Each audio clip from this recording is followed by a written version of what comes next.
I have an okay relationship with my mom. I really don't have a good relationship with my mom. I don't talk to my mom one bit, like, ever. My dad's more of a buddy-buddy thing, but I don't see too much of him. My dad, I like hardly ever get to see him. And my dad, like, honestly, it's like mostly like fighting, arguing. I get grounded. Our whole entire relationship is like nothing. They weren't even there for me at all. What are we having for dinner is like the most connection we have. I grew up with the babysitter or the child care center. I was in daycare till like kindergarten, and then when I was in kindergarten, I went to daycare after school. I would have loved to have one of my parents ask me, how are you feeling? I just feel like I'm always looking for my mom and other people.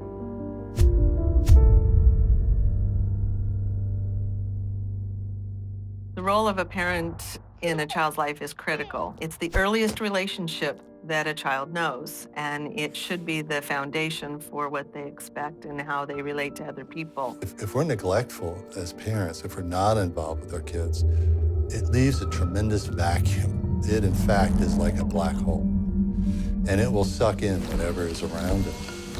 Punch up what's in their culture, listen to their music, take a look at the videos, see what they're being told, and then think about that junk rushing into that black hole. And it's hard because when everyone's around you, when you go to school, everyone thinks you're the happiest person on earth and nothing's wrong with you. When inside, you are not the happiest person.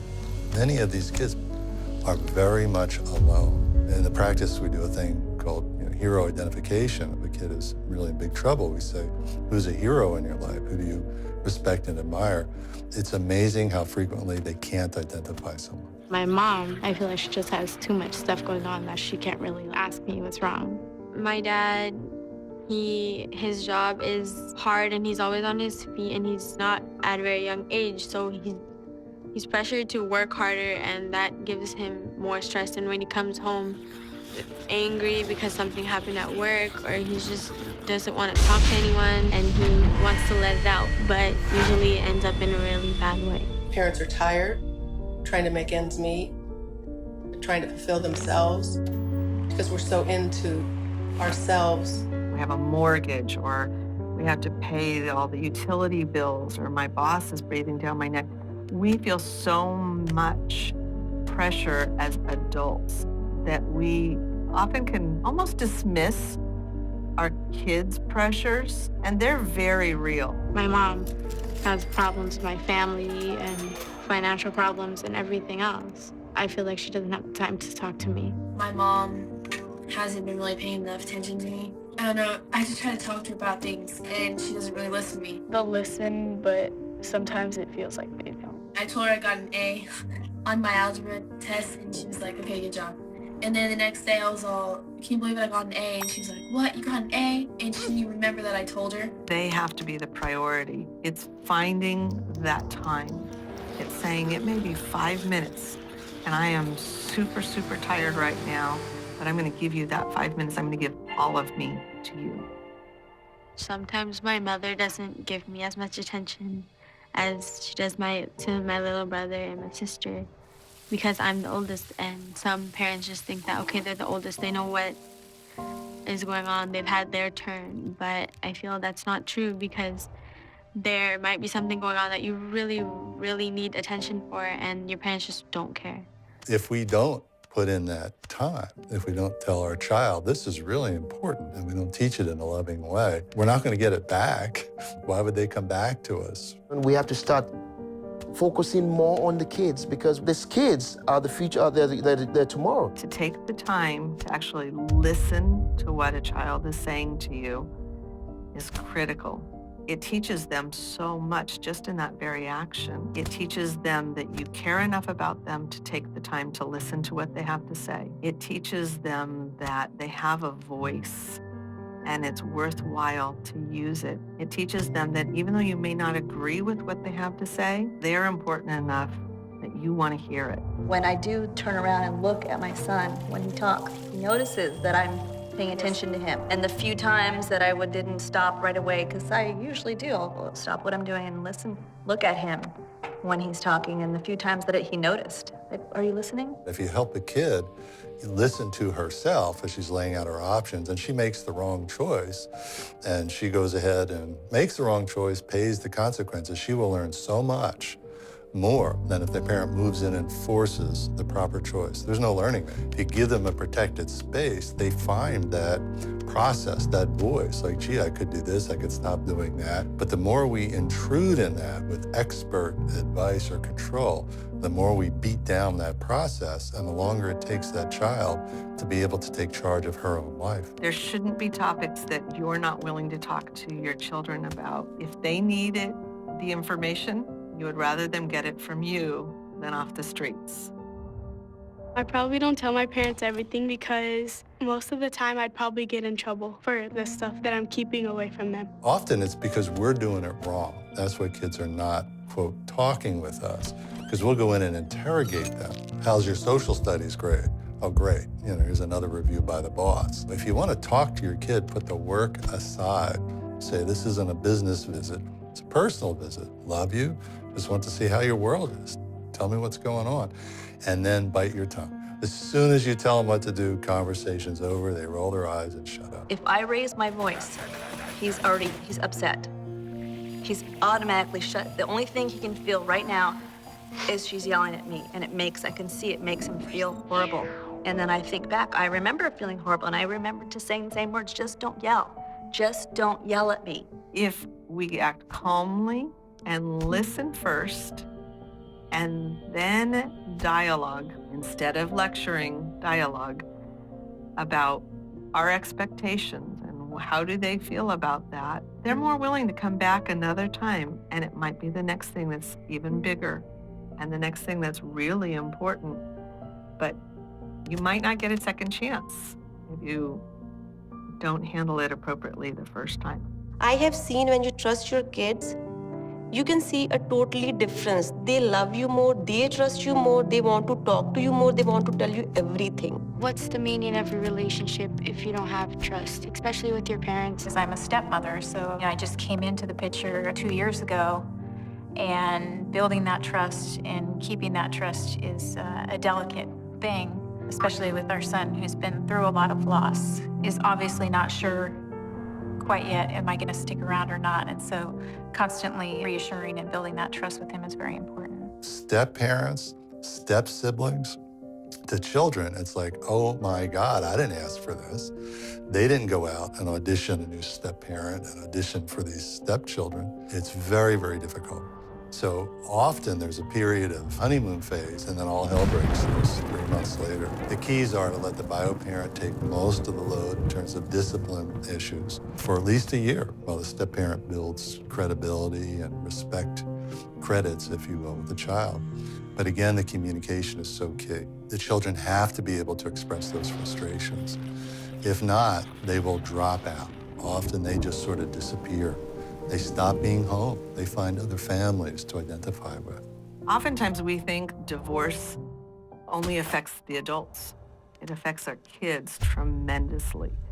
And if it's not talked about, if it's just pushed under the carpet and said, this is a grown-up issue, we're neglecting a huge, huge portion of this divorce because the kids are feeling it too. It affects me kind of really hard because I would want my parents to be together, but it's not gonna happen.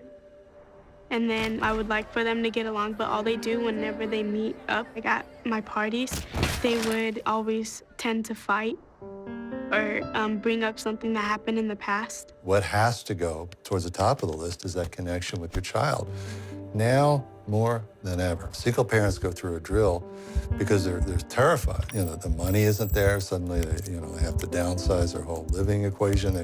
They're worried about putting food on the table, so they will focus on those issues, and often the child gets lost. So you have to take those terrible demands and prioritize them, but be sure the child is up there in the top 3. Because that child is lost, wounded, hurting, cast adrift as well. We should give them more love because they don't have a family. It's a division. You need to find out who you are and what you need to do. Take responsibility because of your situation and despite it. I had to realize when I went to functions where she wasn't there, I'm taken away from that moment if I'm mad because she's not there. Well, why isn't she here? I let it go. I said, she's, you know what, I'm here. That's all that matters for right now. So I had to learn how to deal with my anger towards her because it took away from my presence, being there for the moment with him. It's important for parents to let kids know we're not perfect. We don't expect them to be perfect. Have you ever tried lecturing to your kid about owning responsibility for their behavior, wrestling with imperfection, striving to be better? After word 3, their deflector shields go up. They're done. However, when we screw up, if we go back to our kid and say, you know, when I blew up at you and called you those horrible names, I was wrong. I was out of control. I'm so sorry. I will try to do better. And we leave. We are never bigger in the eyes of our child than when we make ourselves small with an apology. Telling him when dad was wrong. You know, saying your dad was wrong. Your dad overreacted. Your dad made a mistake. You know, those words aren't uttered too much by parents. They weren't uttered by my parents. A lot the way we grew up, our childhood, we don't want our kids, if it was not a good childhood, our kids to go through all that. The issues that I went through as a child, I cannot, as much as I love my dad, I cannot be the same dad that he was. I think as parents, it's really important that we do pretty intense self-assessment before we take on this parenting gig. And part of that is taking a look back at our own family experience, because those experiences are written into us as scripts. If we don't do a self-appraisal, those scripts, you know, the way we respond to things, the way we approach our children, play back. They're default behavior tapes, and we simply become what we saw. Kids they're watching this. They're trying to decide what kind of people they're going to be based on it as well. If there's conflict in a marriage or in a relationship and the child is watching and they see, oh, they just gave up really fast, it gives them a perspective on what relationships are like. Well, we just give up. If they work at it and even if it's still not successful, but they have shown that they've worked to try and do what they needed to, that models something much better for the students who will carry it on. The definition of family to me is just having someone there to love you and care for you and listen to what you have to say. It's a bunch of people who love each other and they all agree that they can talk to each other. We brought them in this world, so it's our responsibility to raise them, give them best, talk to them as much as you can, spend quality time. Start the day off by telling them you love them, and end the day by telling them you love them, and no matter what happens in between, let them know you love them. Find out what your child's love language is. If it's words, say, I love you as much as you can. Make sure they hear the words. Because at those times when there's conflict, they'll fall back on those words that even though there's a problem, I know they love me. If it's time spent together, when times get tough and there isn't the time to spend together, they can fall back on the fact they definitely took the time to spend an extra minute with me today. If it's acts of kindness, it might be doing something just a little bit over the top for them.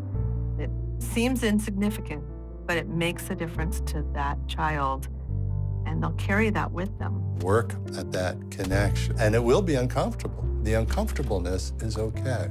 That's the energy that builds, that helps us finally blurt out what we're really feeling. So don't fear the uncomfortableness. Keep outreaching. Keep going back in and saying, look, I'd love to get a coffee with you. Coffee shops work great, by the way. Don't talk to them in the kitchen. That's the battlefield. That's where homework and chores and curfews are fought. So get them in a different environment. We're different in different places. It's amazing. So change up the context, the venue. It doesn't matter why they're out. Once you get them out, they'll start to talk. We all need help at different times in life. And this goes for everybody, whether you're 82 or 12. We all need help. And asking for it and knowing who to ask is really important.